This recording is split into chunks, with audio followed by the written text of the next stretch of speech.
Hello and good afternoon everyone. So today is the lecture number 5 of permutation and combinations.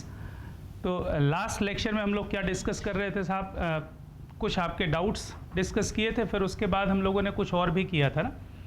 तो आज doubts discuss नहीं करने वाले हैं अपन. सबसे पहले सारे रिजल्ट्स एक साथ कंटिन्यू कर लें, क्योंकि वो ब्रेक कर करके करेंगे तो कनेक्टिविटी बनेगी नहीं. तो सारे आर्टिकल्स एक बार कंप्लीट कर लेते हैं, फिर उसके बाद एक साथ क्वेश्चंस लेंगे आपके, है ना, एक साथ लेंगे. तो आज अपन आगे कंटिन्यू कर रहे हैं रिजल्ट नंबर 4 से. मैं आपसे एक बड़ी इंटरेस्टिंग सी बात करने वाला हूँ. बहुत ही इंटरेस्टिंग वर्ड. अच्छा है क्या, जैसे मान लीजिए कि एक वर्ड लिखा हुआ है ASK, सही है, ये एक वर्ड है. अगर मैं आपसे बोलूँ ना कि ASK के सारे लेटर्स को एक साथ लेकर के कितने परम्यूटेशंस बनेंगे, कितने अरेंजमेंट्स बनेंगे, तो आपका आंसर कितना आएगा? Factorial 3, that means 6. और आप प्रैक्टिकल करके देख पाओगे. प्रैक्टिकल आपका ऐसा होगा कि एक होगा ASK, फिर एक होगा AKS, फिर हो जाएगा SKA, then SAK, then KAS और एक होगा KSA. ये 6 परम्यूटेशंस बनेंगे, मतलब 6 डिफरेंट वर्ड्स बनेंगे. तो if there are 3 distinct letters by taking all at a time, how many different words can be form? Factorial 3, वही 3P3. ये तो समझ में आ गया. अच्छा, अब बात क्या आ रही है कि मैं एक वर्ड और लूं, JEE. अब मैं आपसे बोलूं कि there are how many distinct letters, तो केवल 2 ही डिस्टिंक्ट लेटर्स हैं, इस बार 3 डिस्टिंक्ट लेटर्स नहीं है. और मैं आपसे बोलूं कि साहब by taking all at a time, how many permutations can be form, कितने डिफरेंट वर्ड्स बनेंगे. तो इस बार जब आप बनाने जाओगे ना, तो ये फैक्टोरियल 3 नहीं आएगा, क्योंकि सारे के सारे लेटर्स क्या हैं? डिस्टिंक्ट नहीं है. प्रैक्टिकल करके देखते हैं ना, प्रैक्टिकल करके देखते हैं. भाई आपने एक बनाया JEE, कोई दिक्कत? अच्छा, इस E और इस E को अगर मैं इंटरचेंज कर दूं तो क्या कोई नया वर्ड बनेगा? नहीं बनेगा. भाई एक ही वर्ड है JEE.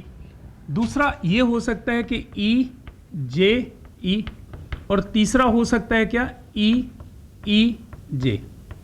इस E और इस E को इंटरचेंज करने से कोई नया वर्ड नहीं बनेगा. इस E और इस E को चेंज करने से कोई नया वर्ड नहीं बनेगा.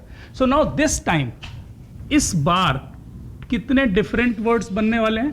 ओनली 3. पहले कितने बन रहे थे? जब सारे के सारे डिस्टिंक्ट थे तो कितने बन रहे थे? 6. Now this time when the 2 alike of one kind, you have only 3 different words. तो अब इसको नोटेशन में ना, इसको हम लोग रिजल्ट्स के फॉर्म में, भाई हर बार प्रैक्टिकल करके तो देखेंगे नहीं, तो रिजल्ट्स के फॉर्म में इसको कुछ ऐसा बनाते हैं. फैक्टोरियल 3 पहले मान लेते हैं कि सारे के सारे क्या है? डिस्टिंक्ट हैं.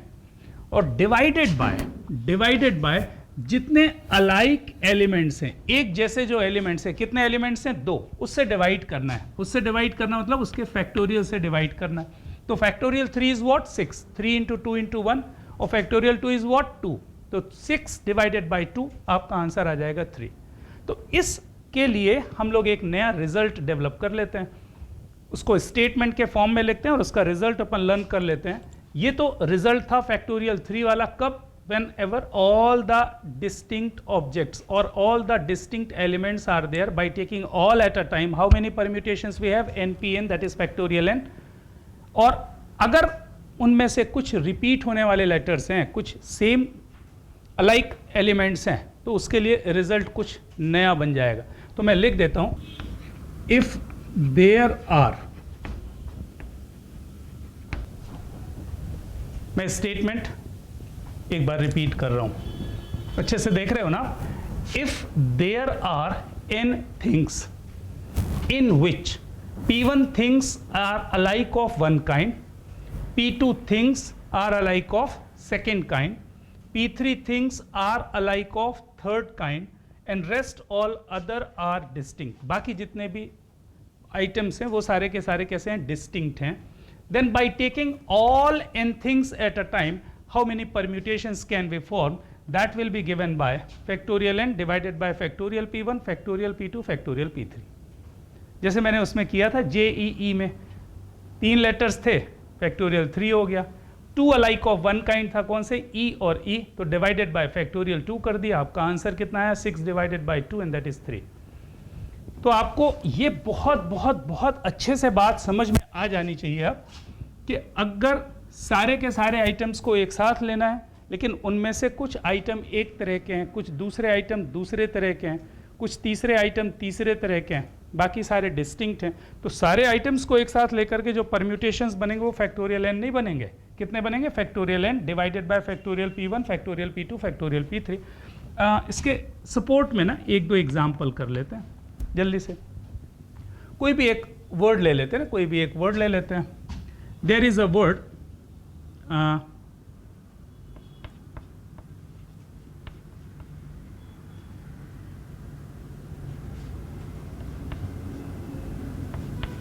ये क्या लिखा है, आगरा, सही है।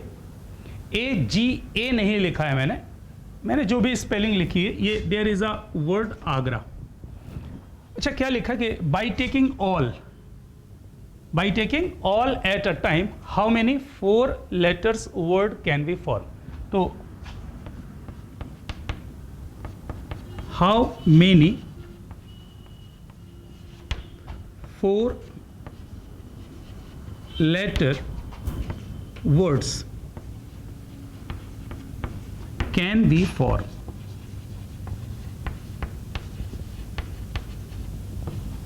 अच्छा अगर मैंने बोला कि how many 4 letter words can be form, इसकी मीनिंग क्या हो गई कि जो 4 लेटर्स हैं इनमें से सभी को एक साथ लेकर के कितने डिफरेंट वर्ड्स बनेंगे। तो आपका आंसर अब प्रैक्टिकल वाली बात नहीं है, सीधे सीधे 1 2 3 4 फैक्टोरियल 4 डिवाइडेड बाय, ये दो एक जैसे दिख रहे हैं तो डिवाइडेड बाय फैक्टोरियल 2 कर दिया, 24 बाय 2 12 इज योर आंसर। समझ में आ रहा है। और भी एक दो एग्जांपल्स देख सकते हैं अपन। एक वर्ड लिखा है इलाहाबाद। अच्छा क्वेश्चन ये है कि how many letters are there, 1 2 3 4 5 6 7 8 9, these are the 9 letters ना। तो मैं लिख देता हूं कि टोटल कितने हैं, 9 लेटर्स हैं। अच्छा इनमें से क्या हो गया, 1 2 3 4, there are 4 A's, there are 2 L's, 2 L हैं, 4 A हैं। अच्छा बाकी सारे डिस्टिंक्ट दिख रहे हैं, क्या क्या डिस्टिंक्ट हैं, 1 H 1 B 1 D, सही है। There is a word Allahabad having 9 letters in it, in which 4 alike of one kind, 2 alike of second kind, and rest all other distinct। अब इस by taking all the letters at a time how many different words can be formed, ये आपका question है कि इलाहाबाद के letters को लेकर के आप कितने डिफरेंट वर्ड्स बना सकते हो। तो आपका आंसर कितना होगा, सीधा फैक्टोरियल 9 टोटल है ना, divided by factorial 4 into factorial 2, ये आपका आंसर हो। कोई डाउट। एक और एग्जांपल लेते हैं, एक और एग्जांपल लेते हैं। There is a word mathematics.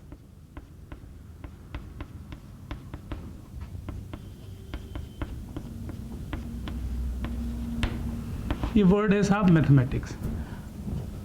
4 4 8 and 3 11, there are 11 letters in it। Question ये है कि साहब by taking all the letters at a time means how many different 11 letters word can be formed। इसके सारे लेटर्स को एक साथ लेकर के आप कितने डिफरेंट वर्ड्स बना सकते हो। तो इसको आप बहुत आराम से ये देख सकते हो कि टोटल 11 है साहब, कितने हैं टोटल 11।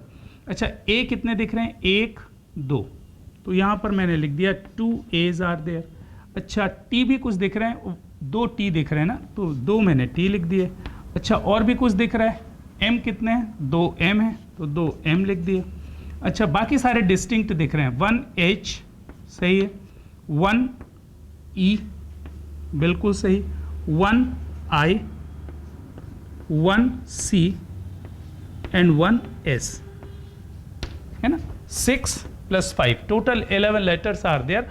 और ऐसा कुछ है कि out of these 11 letters 2 alike of one kind, 2 alike of second kind, 2 alike of third kind। और क्वेश्चन ये है कि by taking all the letters at a time how many different words can be formed। तो कितने words बनेंगे? How many 11 letters word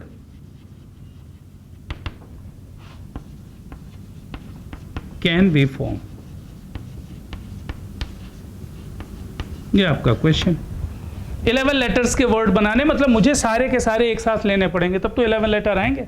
तो answer कितना हो जाएगा साहब? इसका आंसर कितना, टोटल कितने हैं? Factorial 11 divided by factorial of 2 multiplied by factorial of 2 multiplied by factorial of 2। ये आपका आंसर हो गया। Question is what? Bye taking all the letters of this word how many different words can be form? या फिर आपके पास क्या question हो सकता है कि how many 6 letters word can be form? 6 letters के कितने वर्ड्स आप बना सकते हो? या तो ऐसा बोले, या फिर बोले कि by taking all at a time how many different words can be form? इसका मतलब 6 में से 6 लेना है। अब आप ये देख रहे हो ना कि 1 2 3 4 5 6 6 के 6 लेटर्स हैं, and check all the letters are distinct. तो by taking all at a time how many different words, तो जो डिफरेंट वर्ड्स बनने वाले हैं वो कितने बनने वाले हैं? ये बनेंगे साहब फैक्टोरियल ऑफ 6 डिवाइडेड बाय कुछ होगा नहीं क्योंकि रिपीटिशन है ना, अलाइक एलिमेंट्स नहीं है, तो फैक्टोरियल 6 डिफरेंट वर्ड्स बन जाएंगे। कोई डाउट? अच्छा, मैंने इसी में एक और क्वेश्चन बना देना है। बाय टेकिंग, मैंने आपसे बोला कि वर्ड तो भोपाल दिया है, इसके 4 लेटर्स को एक साथ लेकर के कितने डिफरेंट वर्ड्स बनेंगे? That means you have to form 4 letters word, 4 letters का वर्ड बनाना है। तो साहब ऐसा हो सकता है कि एक तो ये बन जाए BHOP भोप, फिर हो सकता है कि आप बना दो OPAL ओपल, फिर आप POAL ले लो, फिर आप HPAL ले लो, मतलब ऐसे 4 लेटर्स के वर्ड बनाने हैं। तो इस बार कैसे बनेंगे साहब? 2 तरीके से। पहला, डायरेक्ट रिजल्ट जो आपने पढ़ा हुआ है कि if there are n dissimilar items by taking exactly r items at a time how many different permutations can be formed? NPR। तो इसका आंसर कितना हो जाएगा? 6P4। इसका आंसर आएगा 6P4। सही, इसमें कोई दिक्कत नहीं। लेकिन मैंने आपसे ये रिक्वेस्ट की है कि अब हम ये इस्तेमाल ना करें, P का इस्तेमाल ना करें, कोशिश करें कि पहले C का इस्तेमाल करें, फिर अरेंज करके उसको P के इक्वल कर दें, क्योंकि आपके पास रिजल्ट है NPR is equals to what? NCR into factorial R। That will be the advantages. तो अपन ने इसी को सेम वर्किंग से करने की कोशिश की। तो क्या किया मैंने? भाई आपको 6 लेटर्स में से 4 लेटर्स के वर्ड बनाने हैं, तो कोई भी 4 लेटर आप सिलेक्ट कर लो। तो out of 6 4 letters can be selected in how many ways? 6C 4 ways। कोई डाउट? 4 लेटर सिलेक्ट हो गए। मान लीजिए कि आपने, एक एग्जाम्पल के लिए मैं बोल रहा हूं कि आपने लिया HOPL, ये 4 लेटर सिलेक्ट किए। अब आपसे मैं बोलूं कि in how many ways can we arrange these 4 letters? इन 4 लेटर्स को कितनी तरह से अरेंज कर सकते हो, जरा बताओगे? फैक्टोरियल 4। अरे यहां पे तो वही NPN आ गया, factorial N। If there are n dissimilar things, by taking all n things at a time, how many arrangements can be formed? Factorial n। तो ये जो 4 आइटम आपने सिलेक्ट किए, इनको आपको अरेंज करने के तरीके कितने हुए? फैक्टोरियल 4। तो पहला काम आपने किया 6C4 वेज में, दूसरा काम आपने किया फैक्टोरियल 4 वेज में, और मुझे दोनों ही कामों को साथ साथ करना है। So that is equals to what? 6C4 into factorial 4। और वो 6P4 के इक्वल आएगा। लेकिन एडवांटेज ये होगा कि आगे के कुछ टिपिकल क्वेश्चंस में आप इसकी हेल्प से डायरेक्ट क्वेश्चन कर पाओगे, इसकी हेल्प से मिस्टेक होगी। तो उस मिस्टेक को बचाने के लिए मैं आपको अभी से प्रैक्टिस करवाने की कोशिश कर रहा हूँ कि whenever you want to arrange by taking some of the things, तो डायरेक्ट अरेंज ना करें, just choose the elements from the given. तो 6C4 वेज में आपने सिलेक्ट कर लिया, और 4 जो आइटम्स आपने सिलेक्ट किए उनको कितनी तरह से अरेंज कर सकते हो, क्योंकि अल्टीमेटली अरेंजमेंट ही तो चाहिए। तो फैक्टोरियल 4 वेज में हो गया। Number of ways of doing both the things simultaneously 6C4 into factorial 4। तो ये ज़्यादा बेहतर तरीका होगा, इसलिए मैंने इसमें डबल टिक लगाया, गोला भी बना दिया, आप समझ पाओगे शायद। ठीक है, तो ये रिजल्ट नंबर 4 की बात हो गई। फिर से स्टेटमेंट बोलूँ क्या? याद है? If there are n things by taking, no, in which P1 things are alike of one kind, P2 things are alike of second kind, P3 things are alike of third kind, then by taking all n things at a time, how many permutations, how many arrangements can we form? Factorial n divided by factorial P1, factorial P2, factorial P3. ये आपके result हो जाएंगे. चलिए आगे बढ़ते हैं साहब. Result number 5 में बहुत ही शानदार एक वर्किंग मेथड है ना. ये कोई परम्यूटेशन कॉम्बिनेशन का आर्टिकल नहीं है ना, ये बड़ा स्पेसिफिक वर्किंग है. तो हेडिंग डालने पहले इसको मैं लिख रहा हूं साहब, गैप एंड स्ट्रिंग मेथड.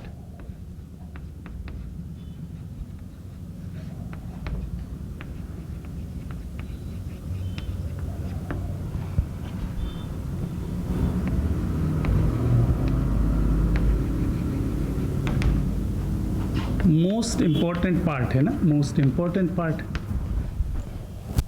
तो पहले मैंने क्या किया कि एक इसका ए पार्ट बनाया ना.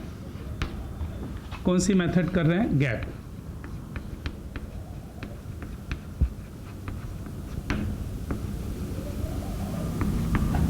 कंसंट्रेट करके देखेंगे ना. एक एग्जाम्पल के थ्रू से आपको एक्सप्लेन करते हैं. Suppose there are 5 boys and 3 girls. In how many ways can we arrange them in a row? 5 लड़के और 3 लड़कियों को एक लाइन पे मुझे बैठाना है. उनको कितनी तरह से हम बैठा सकते हैं? तो भाई देखो ये 5 A B C D E P Q R समझ में आ ही गया होगा. 5 लड़कों के नाम है A B C D E और 3 लड़कियों के नाम लिख दिया मैंने P Q R. इनको एक रो में अरेंज करना है, रो में बैठाना है. सीधी सी बात है कि भाई इस पूरे अरेंजमेंट में मैं B को इधर कर दूं और A को इधर कर दूं तो एक नया अरेंजमेंट बन जाएगा. तो अरेंजमेंट निकालना है, मतलब निकालना क्या है? परम्यूटेशन निकालना है साहब. परम्यूटेशन कैसे निकालेंगे? तो how many distinct items are there? 8. By taking all at a time how many permutations we have? Factorial 8. आपका आंसर आ जाएगा. अरे समझ में आ गया? तो इसमें कुछ नया कुछ करना नहीं ना. ये इसका आंसर तो आप डायरेक्ट कर सकते हो, फैक्टोरियल 8. कोई परेशानी? परेशानी क्या है? नेक्स्ट क्वेश्चन में पूरा लिख रहा हूं फिर से ना. In how many ways can be arrange them. इस बार वो ये कह रहा है साहब कि आपको इनको एक रो में अरेंज करना है. कितने लोगों को? 8 लोगों को. 5 लड़के और 3 लड़कियों को. लेकिन कोई भी 2 लड़कियां है ना. In how many ways can be arrange them in a row so that no 2 girls sit side by side. कोई भी 2 लड़कियां साथ साथ नहीं बैठनी चाहिए, है ना. तो देखो इसके लिए ये और बहुत सारे तरीके इस्तेमाल किए जा सकते हैं, लेकिन इससे बेहतर तरीका नहीं होता ना गैप मेथड. ये क्या करता है? अच्छा आप समझ तो गए होगे ना. जैसे ये एक अरेंजमेंट है A B C D E P Q R, ये कट जाएगा ना. ये अरेंजमेंट उसको नहीं चाहिए क्योंकि इसमें तो तीनों लड़कियां साथ साथ बैठती हैं. और वो ये कह रहा है कि कोई भी 2 लड़कियां एक साथ ना बैठे. मतलब ये वाला अरेंजमेंट चलेगा क्या? A B P D Q E C R. ये अरेंजमेंट चलेगा क्या? हाँ बिल्कुल चलेगा, क्योंकि जो 3 लड़कियां थी ना, 3 लड़कियां थी P Q और R, ये कोई भी साथ साथ बैठी हैं क्या? नहीं बैठी, क्योंकि ये लड़कों के बीच में कहीं पर बैठी हैं. भाई P B और D के बीच में, Q D और E के बीच में, R लड़कों के साथ तो है, बीच में नहीं है, लेकिन कोई भी 2 लड़कियां साथ साथ नहीं बैठी. इसका मतलब ये वाला अरेंजमेंट चलेगा उसको. और कैसा अरेंजमेंट चल सकता है भाई? ऐसा चल सकता है कि P यहाँ पर हो, Q यहाँ पर हो, R यहाँ पर हो, यहाँ पर A, यहाँ पर B, यहाँ पर C, यहाँ पर D, यहाँ पर E. उसको ये वाला अरेंजमेंट भी चलेगा, क्योंकि इसमें आप फिर से देख लो कि कोई भी 2 लड़कियां साथ साथ नहीं हैं, है ना. P Q और R. ये बात समझ में आ रही है? तो ऐसे अरेंजमेंट में ढूंढूंगा कैसे भाई? सबसे ज़्यादा मुश्किल की बात क्या हो रही है कि ऐसे अरेंजमेंट ढूंढेंगे कैसे भाई? 5 लड़के हैं और 3 लड़कियां हैं. मुझे ऐसे सारे अरेंजमेंट्स काउंट करके बताने हैं जिसमें कोई भी 2 लड़कियां साथ साथ नहीं बैठी. तो ये ढूंढना आसान काम नहीं, ऐसे प्रैक्टिकल कर करके तो मुश्किल है. इसलिए क्या करना है? गैप मेथड क्या करता है? गैप मेथड आप जरा अच्छे से देखो. गैप मेथड ये बोलता है कि सबसे पहले 5 बॉयज़ को अरेंज कर लो. क्या करो? 5 लड़कों को अरेंज कर लो. तो अरेंज 5 बॉयज़ 1 2 3, 4, 5 एंड 6। ये 6 लड़के हैं, नहीं 5 लड़के थे ना, तो 5 लड़कों को अरेंज कर लो। पहला काम क्या करो, 5 लड़कों को अरेंज कर लो। तो 5 लड़कों को अरेंज करने के तरीके कितने होंगे, फैक्टोरियल 5। अरे ABCDE हैं, इनको आपस में इधर उधर करके आप अरेंज कर सकते हो। कितने अरेंजमेंट बनेंगे, फैक्टोरियल 5। अच्छा, अब लड़कियों को अगर मैं इनके गैप्स के बीच में कहीं पर भी बैठा दूं, गैप ज़्यादा है, लड़कियां तो 3 ही हैं, तो कहीं पर भी बैठा दूं, या तो एक लड़की को यहाँ बैठा दूं, एक को यहाँ बैठा दूं, एक को यहाँ बैठा दूं, कंडीशन फुलफिल हो रही है? हाँ बिल्कुल हो रही है साहब, क्योंकि कोई भी 2 लड़कियां साथ साथ नहीं है। ऐसा भी हो सकता है कि यहाँ ना बैठाऊं, लड़की को यहाँ बैठा दूं, ये भी कंडीशन फॉलो हो जाएगी, क्योंकि कोई भी 2 लड़कियां साथ साथ नहीं चाहिए। टोटल 8 हैं, इनमें से 3 लड़कियां हैं जो कि साथ साथ नहीं बैठी, ये कंडीशन फॉलो होगी। अच्छा, ऐसा भी हो सकता है कि इसको यहाँ ना बैठाऊं, यहाँ बैठा दूं, तो भी चलेगा। भाई 8 के 8 एक लाइन में बैठे हैं और कोई भी 2 लड़कियां साथ साथ नहीं बैठी, तो ये अरेंजमेंट करें कैसे ना, ऐसा काउंट कैसे करें, तो इसका तरीका क्या है ये मैं आपको अच्छे से समझा रहा हूँ।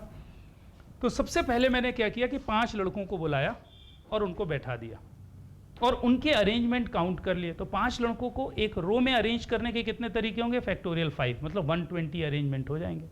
अच्छा, फिर क्या करना है, फिर क्या करना है, मुझे ये देखना है कि गैप्स कितने हैं, ये जो लड़के हैं इनके बीच में कितने गैप हैं। तो दिख रहा है कितने गैप हैं, 1, 2, 3, 4 and 5 and 6, 4 in between and 2 either of the sides, तो there are 6 gaps। अगर इन 6 गैप में किसी भी 3 गैप्स में अगर मैं 3 लड़कियों को बैठा हूं तो हमारी कंडीशन फुलफिल हो जाएगी, कोई भी 2 लड़कियां साथ साथ नहीं होंगे। अब ये कैसे करें, तो देखो 1, 2, 3, 4, 5, 6 गैप्स में 3 लड़कियों को तो एक साथ बैठाएंगे नहीं, तो पहले 6 गैप्स में से 3 गैप सिलेक्ट कर लो। तो 6 गैप्स में से 3 गैप्स कितनी तरह से सिलेक्ट करोगे, 6C 3 वेज में। अब कितने गैप सिलेक्ट हो गए, 3, और लड़कियां कितनी हैं, 3। तो 3 गैप्स में 3 लड़कियों को अरेंज करने के तरीके कितने होंगे, फैक्टोरियल 3। अरे भाई 3 गैप में 3 लड़कियों को अरेंज करने के तरीके PQR है, मान लो ये 3 गैप्स हैं, 1, 2 और 3, तो ये 3 गैप्स में 3 लड़कियों को अरेंज करने के कितने तरीके होंगे, factorial 3। PQR, PRQ, QPR, QRQ, ये वाले अरेंजमेंट। तो अब जरा पूरी की पूरी काउंटिंग एक साथ करके देखते हैं, कितने लोग थे टोटल, 8, 5 लड़के थे, 3 लड़कियां थीं। तो 5 boys can be arranged in how many ways, factorial 5 ways। Now there are 6 gaps, 4 in between and 2 either of the sides। तो ये जो 6 गैप्स हैं, select 3 gaps for 3 girls in how many ways, 6C 3 ways। 6 gaps में से 3 gap मैंने select कर लिए 6C 3 ways में। Now in these selected gaps arrange those 3 girls in how many ways, factorial 3 ways। Total number of ways of doing all the things, fundamental theorem of multiplication। पहला काम factorial 5, दूसरा काम 6C3, तीसरा काम factorial 3। Total number of ways कितना हो जाएगा, factorial 5 into 6C3 into factorial 3, and that will be the total arrangement in which no 2 girls sit side by side. ये आपका आंसर हो जाएगा। अब ये एक क्वेश्चन अपन अगर डिटेल में कर रहे हैं तो इसको मैं अच्छे से लिख के बता देता हूँ ना। So first of all arrange 5 boys in factorial 5 ways। ये पहला काम हो गया। अच्छा, दूसरा काम क्या है, मैं लिख देता हूँ 1, 2, 3, 4, 5। ये 5 लड़कों को अरेंज कर दिया मैंने फैक्टोरियल 5 वेज में। There are 6 gaps, there are 6 gaps, ठीक है। नाउ सिलेक्शन ऑफ 3 गैप्स और select 3 gaps out of 6 in 6C 3 ways। क्या किया मैंने, ये जो 6 गैप्स है ना, 6 गैप्स, कौन से 6 गैप दिख रहे हैं, 1, 2, 3, 4, 5, 6। इन 6 गैप्स में से 3 क्यों सिलेक्ट कर रहे हैं? भाई लड़कियां तो 3 ही है ना, 3 ही जगह पे तो बैठेंगी, 6 जगह पे थोड़ी बैठ जाएंगे। तो 3 गैप्स मैंने सिलेक्ट कर लिए 6 3 वेज में। And then arrange these 3 girls, arrange these 3 girls in these 3 gaps in factorial 3 ways। कोई दिक्कत? तो पहला काम क्या किया मैंने, बॉयज को अरेंज कर दिया एक रो में। फिर दूसरा काम क्या किया कि गैप्स देखे कितने थे और कितनी लड़कियां बची हैं बैठाने के लिए, 3 लड़कियां। तो उनके हिसाब से मैंने 3 गैप्स सिलेक्ट कर लिया। अब 3 गैप सिलेक्ट हो गए और 3 लड़कियां हैं, उनको 3 गैप्स में अरेंज कर दिया फैक्टोरियल 3 वेज में। So total veg of doing all the things, total ways that is given by what, factorial of 5 into 6c3 into factorial 3। ये आपका आंसर हो जाएगा। पहला काम आपने फैक्टोरियल 5 वेज में किया, उसी से कनेक्टेड दूसरा काम आपने 6c3 वेज में किया, उसी से कनेक्टेड तीसरा काम आपने फैक्टोरियल 3 वेज में किया। फंडामेंटल थ्योरम ऑफ मल्टीप्लिकेशन लग गया, m into n into p। अच्छा ये 6c3 कितना होगा? अब आपको ये प्रैक्टिस हो गई है कि नहीं, कि अभी भी इसके पीछे परेशान करोगे? 6c3 कितना आएगा? 6 into 5 into 4 divided by factorial of 3। Okay सही है। अच्छा तो फैक्टोरियल 3 और ये 6 कैंसिल हो जाएगा, तो ये कितना आ गया? 20। ये कितना हो जाएगा? 20। अच्छा फैक्टोरियल 3 कितना है? 6। तो 20 इंटू 6 कितना हो गया? 120। और फैक्टोरियल 5 अपने आप में 120, तो 120 इंटू 120 14400।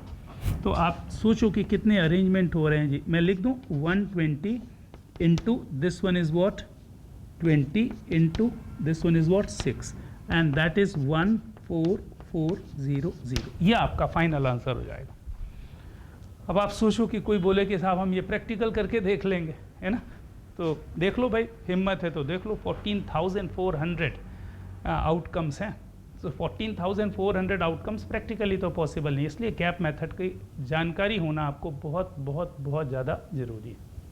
आई होप कि आपको क्लैरिटी मिल गई होगी कि इस गैप मेथड का एडवांटेज क्या है, कब इसका इस्तेमाल करना है। जब आपको कुछ ऐसा क्वेश्चन हो जाए कि ये 4 जो है वो साथ साथ नहीं बैठ सकते, है ना, कोई भी 2 इसमें साथ साथ नहीं बैठ सकते, तो अपन क्या करेंगे, उनको गैप्स में बैठाएंगे। और अगर वो गैप में बैठेंगे तो कभी भी साथ साथ हो ही नहीं सकते। बस ये इसका की पॉइंट, ठीक, note it.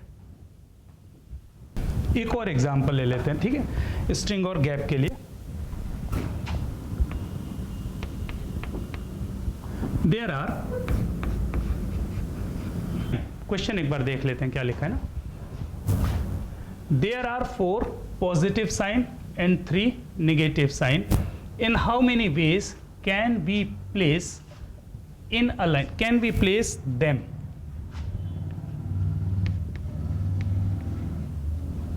In a line so that no 2 negative sign are consecutive।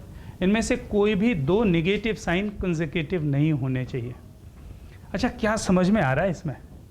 इसमें समझ में कुछ ऐसा आ रहा होगा भाई, वो ये चाह रहा है कि ये प्लस, ये प्लस, ये प्लस, ये प्लस। अच्छा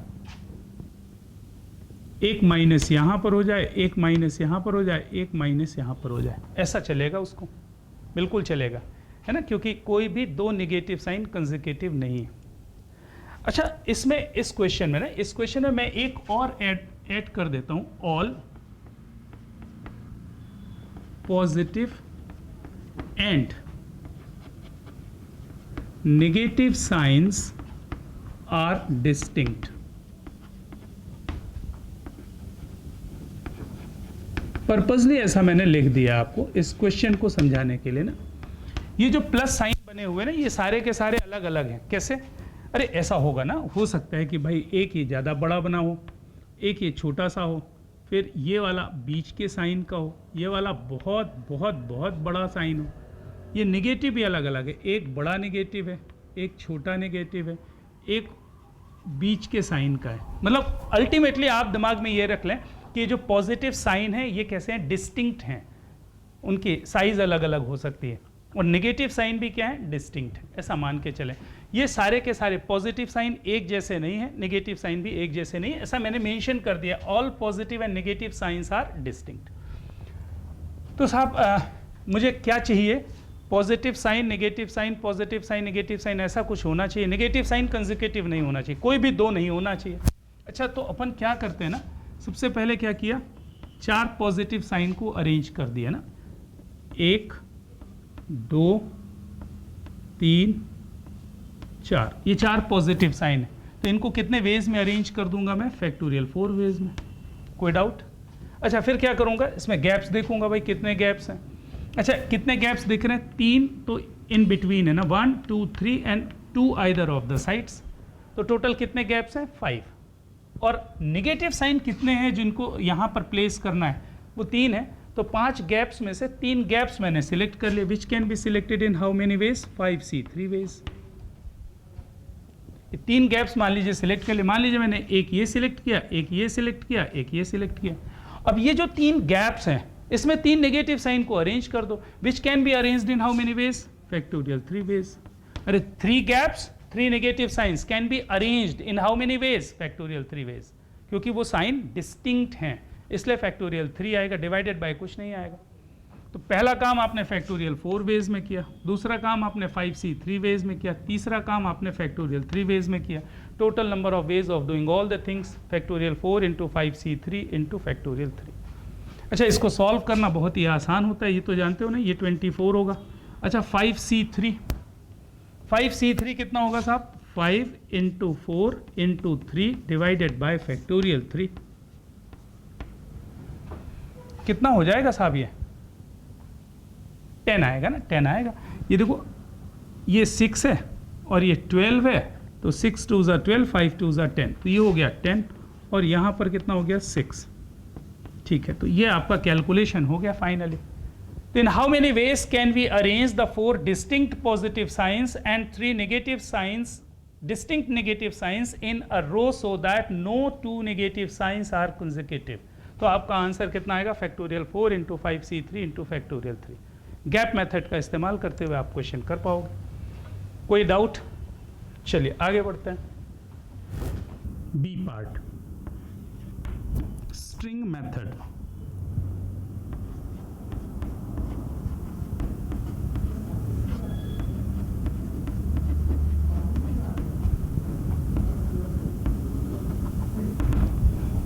अच्छा, ये क्या चीज़ होगी स्ट्रिंग मेथड?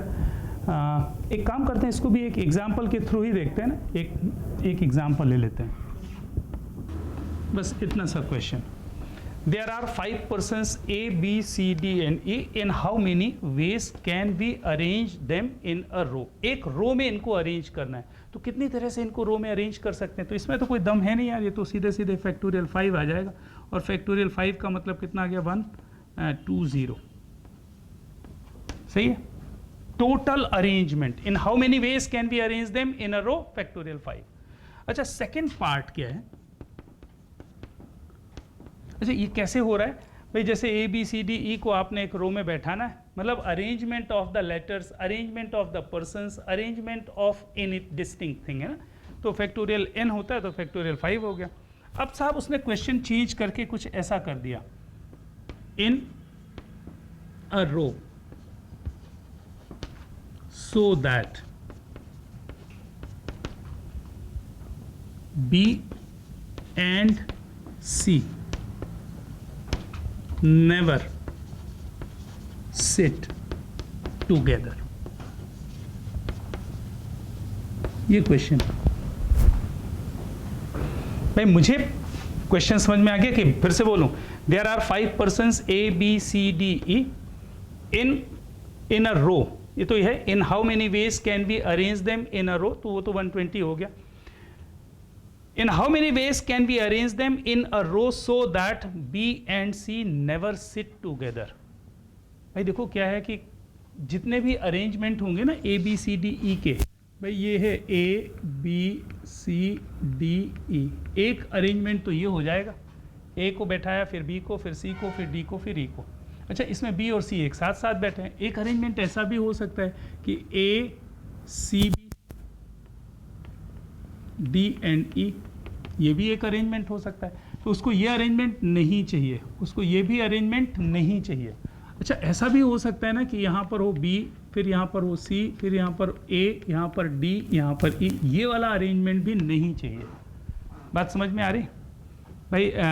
क्लास में ऐसा होता था ना, अगर याद करो कि हम लोग अपनी रो में बैठते थे, तो जब अपने रो में बैठते थे तो अपने फ्रेंड्स के साथ हमेशा बैठने की कोशिश करते। तो मान लीजिए कि बी और सी साथ में मतलब दोस्त हैं, तो पहले वो ये कोशिश कर रहे हैं कि बी और सी साथ में बैठें, बाद में लड़ाई हो गई, अब साहब एक दूसरे की शक्ल नहीं देखना चाह रहे हैं, तो अब उन्होंने ये डिसाइड किया कि साहब बी और सी साथ में नहीं बैठेंगे। बस वही वाला क्वेश्चन पूछ रहा है कि 5 लोगों को एक लाइन में बैठाना है और इस तरह से बैठाना है कि बी और सी साथ साथ ना बैठें, वो अरेंजमेंट काउंट करके मुझे बताना है।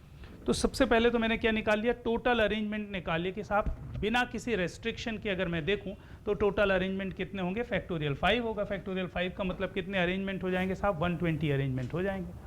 अच्छा, तो ये जो 120 अरेंजमेंट हैं, इसमें से तो बी और सी के साथ साथ बैठने वाले अरेंजमेंट भी है, तो उसको हटाना पड़ेगा, तब आपको जाकर के फाइनल आंसर मिलेगा। तो एक काम करते हैं ना, एक काम करते हैं, इसके लिए मैंने सबसे पहले क्या किया, बी और सी को पकड़ के रस्सी से बांध दिया ना, स्ट्रिंग से बांध दिया, इसलिए इस मेथड का नाम ही है स्ट्रिंग मेथड।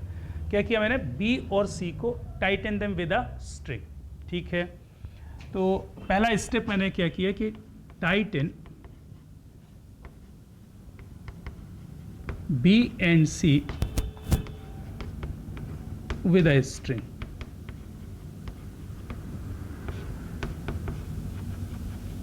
मैंने बी और सी को एक स्ट्रिंग से टाइट कर दिया। अब जरा देखो, एक ए है, ये बी है, ये सी है, ये डी है और ये ई है। तो जब मैंने इनको स्ट्रिंग से टाइट कर दिया, किसको, बी और सी को, now consider them only 1 person, है ना। अब तो एक ही पर्सन हो गया क्योंकि स्ट्रिंग से टाइट कर दिया है। अब ये कहीं पर भी जाएंगे, ये उठ करके अगर डी और ई के बीच में भी आएगा तो बी और सी हमेशा हमेशा साथ साथ ही बैठेंगे। तो पहला काम मैंने क्या किया, tighten B and C with a string. Now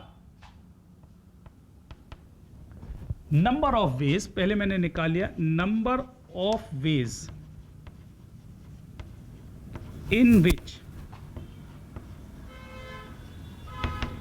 B and C always sit together.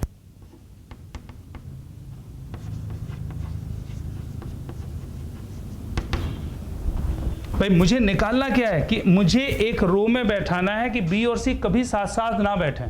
तो सबसे पहले मैंने क्या निकाल लिया, number of ways in which B and C always sit together. तो number of ways in which B and C always sit together, ये निकाल लेते हैं। अच्छा, ये कैसे निकलेगा भाई, देखो ये 1, ये 2, ये 3 और ये 4। Can we say there are 4 distinct things by taking all at a time, how many different arrangements can we form, factorial 4। कितना आ जाएगा साहब, फैक्टोरियल 4। कोई दिक्कत? हाँ मुझे है भाई। With in the string, string के अंदर बी बैठा है यहां पर और सी बैठा है यहां पर, इन्होंने आपस में अपनी पोजीशन चेंज कर ली तो भी तो बी और सी साथ साथ ही बैठेंगे। तो वो वाले केस भी चाहिए मुझे। वो केस कैसे निकलेंगे कि within the string B and C can also be arranged in factorial 2 ways. B और सी रस्सी के अंदर बंधे हुए 2 तरीके से अरेंज हो सकते हैं। तो मैंने लिखा number of ways in which B and C always sit together is what, factorial 4 into factorial 2। ये वो तरीके होंगे जिसमें बी और सी हमेशा हमेशा साथ साथ बैठेंगे। बात समझ में आ रही? कैसे किया मैंने, बी और सी जिसको साथ साथ बैठाना था उसको मैंने क्या किया, एक रस्सी से बांध दिया। अब इसको एक ही पर्सन कंसीडर कर रहे हैं, तो नाउ 1, 2, 3 एंड 4, इन 4 को कितने तरीके से अरेंज कर सकते हो, factorial 4। But within the string B and C can also be arranged in how many ways, factorial 2 ways. Total number of ways of doing both the things m into n। ये factorial 4 ways में, ये factorial 2 veg में, दोनों कामों को साथ साथ कर दिया। तो 24 इंटू 2 दैट इज व्हाट, 48। ये आपका आंसर आ गया 48। ये कौन से तरीके हो गए जिसमें बी और सी हमेशा हमेशा साथ साथ बैठ रहे हैं ना, ऑलवेज सिट टुगेदर वाली बात मैंने कर ली। लेकिन ये आपका क्वेश्चन तो था नहीं। आपका क्वेश्चन था कि in how many ways can we arrange them in a row so that B and C never sit together. तो टोटल अरेंजमेंट कितने थे 120, उनमें से वो अरेंजमेंट कितने थे जिसमें बी और सी हमेशा साथ साथ बैठे थे 48, तो कितने अरेंजमेंट में वो साथ साथ नहीं होंगे 120 माइनस 48। तो तीसरा पार्ट जिसका जो फाइनल आंसर होगा वो क्या होगा, यहीं पर लिख देता हूं कि number of ways in which B and C are not together.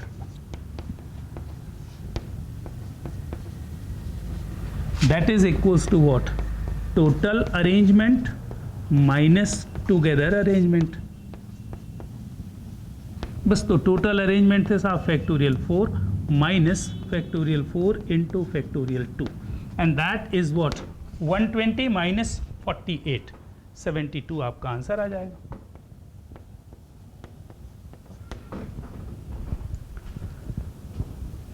तो होपफुली ये बात समझ में आ गई होगी कि मैंने एक क्वेश्चन ये स्ट्रिंग मेथड लिया कि 5 पर्सन्स हैं A B C D E, मुझे एक रो में 5 लोगों को बैठाना है, कितनी तरह से बैठा सकते हैं, तो बहुत ही आसान तरीका था फैक्टोरियल 5 वेज, ठीक। लेकिन जो उसका सेकेंड पार्ट था उसमें ये बोला कि in how many ways we can arrange them in a row so that B and C never sit together, B और सी साथ साथ कभी ना बैठे। अब बी और सी को साथ साथ नहीं बैठाना है तो पहला तरीका मैंने जो बताया वो बहुत ही अच्छा है कि पहले बी और सी को साथ साथ बैठा लो भाई।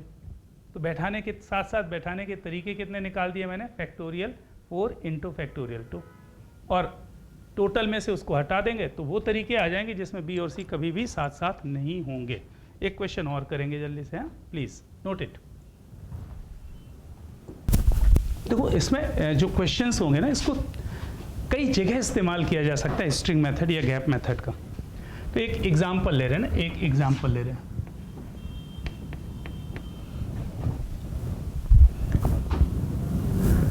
फिर से भोपाल ले लिया मैंने। How many different 6 letters word can we form in which A always come next to H? मतलब हमेशा वेरी नेक्स्ट की बात कर रहा है, नेक्स्ट टू H, H के जस्ट बाद क्या आना चाहिए, A आना चाहिए। इसका मतलब कौन से वर्ड्स उसको चाहिए, ऐसे प्रैक्टिकल देखें जरा, उसको ये वाला चाहिए ना, B H A O P L, उसको ये चलेगा, बिल्कुल चलेगा ना। A नेक्स्ट टू H आ रहा है, अच्छा ये भी चलने वाला है कि B O H A P L, हाँ जी बिल्कुल चलेगा। इसमें भी आप देख लो कि A नेक्स्ट टू H आ रहा है, बिल्कुल चलेगा ये। और कौन सा चलने वाला है, L B O H A P, ये भी चलने वाला है, मतलब ये वाला। क्वेश्चन समझ में आ गया क्या question? There are 6 letters in the word Bhopal. Question ये है कि how many 6 letters word can be form. अगर केवल इतना क्वेश्चन होता तो फैक्टोरियल 6 आंसर होता 720, लेकिन उसने कंडीशन रख दी कि साहब how many different 6 letters word can be formed in which A always comes next to E, next to H। A को हमेशा और हमेशा H के बाद ही आना चाहिए। तो देखो मैंने क्या किया, एक तो लेटर हो गया B, एक हो गया साहब O, एक हो गया P, एक हो गया L, 4 तो ये हो गए, और ये एक है H और A। वो क्या चाहता है बताओ जरा, H और A को साथ साथ रखना चाहता है, लेकिन उसमें भी कंडीशन है A और H नहीं हो सकता, A हमेशा H के बाद आए। तो साहब मैंने इसको स्ट्रिंग से टाइट कर दिया, लो भाई काम खत्म, Titan them with a string. अच्छा अब जैसे मैंने इसको स्ट्रिंग से टाइट किया ना साहब, तो अब आपके पास लेटर्स कितने हो गए, 1 2 3 4 5। नाउ दीज 5 लेटर्स, अच्छा सारे के सारे डिस्टिंक्ट हैं, हाँ जी हैं। तो these 5 letters can be arranged in how many ways, factorial 5 ways. अच्छा विद इन द स्ट्रिंग, इस स्ट्रिंग के अंदर क्या मैं H और A को आपस में अरेंज कर सकता हूं, हाँ फैक्टोरियल 2 वेज में अरेंज कर सकता हूं, A H और H A, लेकिन यहां पर वो कंडीशन फॉलो नहीं होगी क्योंकि उसने कंडीशन रेस्ट्रिक्ट कर दिया है ना कि A हमेशा H के बाद ही आना चाहिए। तो इसको तो साहब अरेंज कर ही नहीं सकते, तो इसको अरेंज करने का केवल एक ही तरीका है, H और A। तो टोटल फैक्टोरियल 5 वेज में आप अरेंज कर लो, BOPLHA। अब इसको यहाँ पर ले आओ, इसको यहाँ पर लेके आ जाओ, HA को B और A के बीच में रख दो। H और A तो हमेशा ऐसे ही बने रहेंगे, और कंडीशन उसने जो रखी है कि A always comes next to H, इस कंडीशन को फुलफिल कर रहा है। तो आपका आंसर कितना हो जाएगा? 120 आपका आंसर हो जाएगा। एक और क्वेश्चन करते हैं ना, एक और क्वेश्चन करते हैं।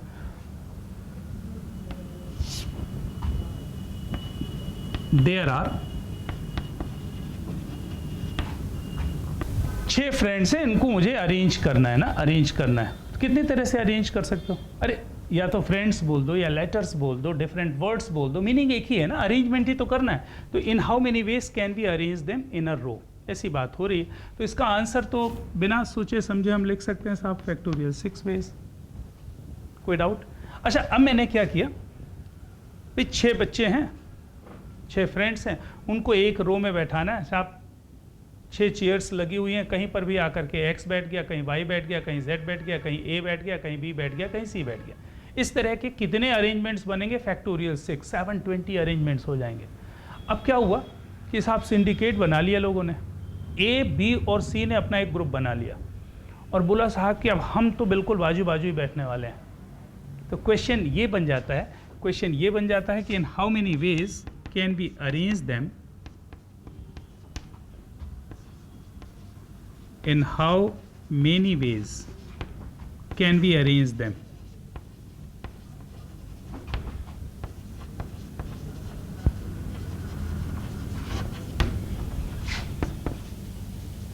So that friends A, B and C always sit together.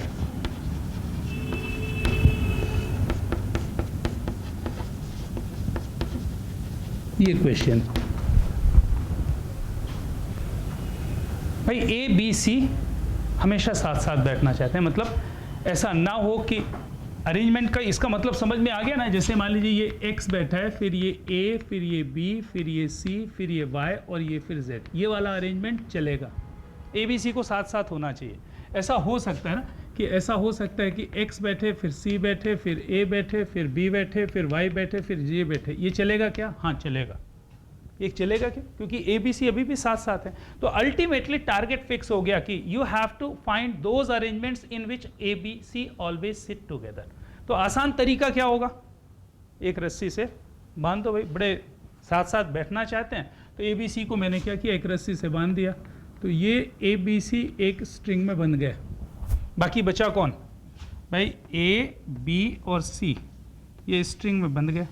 अच्छा, इनके लिए कोई बाउंडेशन है नहीं, X, Y, Z कहीं पर भी बैठने को तैयार। तो इसमें समझ में आएगा कि A, B, C जो है ना, इनको हमने क्या किया, एक रस्सी से बांध दिया। X, Y, Z के लिए कोई बाउंडेशन है नहीं। अब साहब ये जहाँ कहीं पर भी बैठेंगे, एक साथ ही बैठेंगे। मान लीजिए कि इनको मैंने उठा करके Y और Z के बीच में रख दिया, तो होगा क्या? X बैठेगा, फिर Y बैठेगा, फिर A, B, C बैठेंगे, फिर Z बैठेंगे। तो A, B, C हमेशा साथ साथ होंगे। तो कंसीडरिंग देम ओनली 1, 2, 3 एंड 4, इनको अरेंज करने के तरीके, 4 लोग हैं, इनको 4 लोगों को 4 जगह पर अरेंज करने के तरीके कितने हो गए? Factorial 4। But important part is that with in the string के अंदर बंधे हुए ये आपस में कितनी तरह से अरेंज हो सकते हैं? फैक्टोरियल 3 वेज में। भाई A, B, C, A, C, B, B, C, A, B, A, C, C, A, B, C, B, A, मतलब अंदर ही अंदर वो रस्सी के अंदर भी तो अरेंज हो सकते हैं। जैसा मैंने बताया ना, A, B, C चलेगा, C, A, B भी चलेगा। इसका मतलब है कि इनको मैं फैक्टोरियल 3 वेज में अरेंज कर सकता हूँ। तो ये फैक्टोरियल 3 वेज में दोनों कामों को साथ साथ कर दीजिए साहब। तो ये हो गया 24 into 6 and that is nothing but what? 144 arrangements are there। तो साहब स्ट्रिंग मेथड के जो क्वेश्चंस हमने आपको बताए ना, बहुत ही इंटरेस्टिंग क्वेश्चंस हैं। इसमें 3 तरह के क्वेश्चंस बनते हैं। जैसे मान लीजिए कि आपको एक रो में बैठाना है सभी को एक साथ, तो टोटल फैक्टोरियल कर दीजिए अगर सारे आइटम्स क्या हैं, डिस्टिंक्ट हैं। फिर बोला कि इनमें से ये हमेशा साथ साथ बैठें, ये वाले अरेंजमेंट बता दीजिए। तो उनको हमेशा आपने रस्सी से बांध करके अरेंजमेंट ऐसे निकाल दिया। अच्छा, अब इसी में क्वेश्चन ये बोल दे कि साहब ABC साथ साथ ना बैठें, तो total arrangements minus those arrangements in which ABC are not together. तो total minus together that will be what, never together वाला आंसर आ जाएगा। तो उम्मीद करते हैं कि आपको परम्यूटेशन और कॉम्बिनेशन का आर्टिकल नंबर 4 और आर्टिकल नंबर 5, ये 2 आर्टिकल आज मैंने बताए, वो बिल्कुल क्लियर हो गया होगा। मैं कोशिश करूंगा कि नेक्स्ट क्लास में, अभी भी आपके डाउट्स नहीं लूँगा, नेक्स्ट क्लास में भी अभी बाकी बचे हुए आर्टिकल्स पहले क्लियर कर दूं, फिर उसके बाद एक एक करके क्वेश्चंस लेंगे और आपके डाउट्स क्लियर करेंगे। ठीक है साहब, मिलते हैं नेक्स्ट क्लास में, टाटा।